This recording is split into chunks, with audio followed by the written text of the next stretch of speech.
Hey, seventh grade. If you missed our class today, we just started talking about topics for our upcoming research project today. So we filled out a Google form that you'll find in your Google Classroom stream, and the form will run through the 13 topics, and you'll just make a selection if you are in favor of that topic or if you're against it. So there's really not a right or wrong with this. It's just simply just to get you thinking about the different topics. On Thursday, we'll come back to that idea of topics again and we'll explore them a little bit more. And then on Friday, I'm asking for students to make a final selection on which of those 13 topics that you want to research. So it just gets us thinking about those. I want you to pick a topic that you are truly excited about, one that you're passionate about, and one that you have a strong belief for.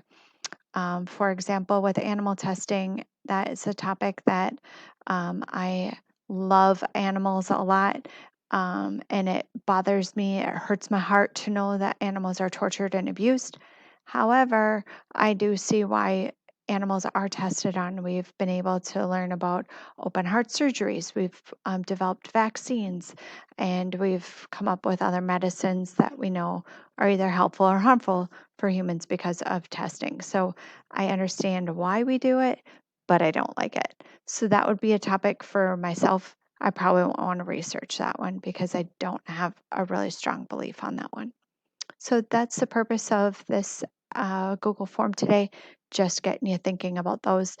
With our full class, after everybody filled out the form, then we looked at those as kind of like a pie graph to see, like as a whole, where everyone was falling in line with, I guess, with their classmates, whether they're in the majority or not.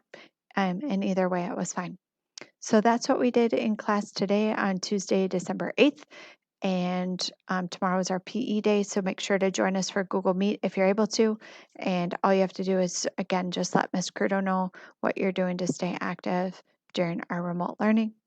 We'll talk about topics Thursday and we'll make our final decision on Friday. So if you have any questions, make sure to email me. Have a great day. Stay safe. Talk to you soon.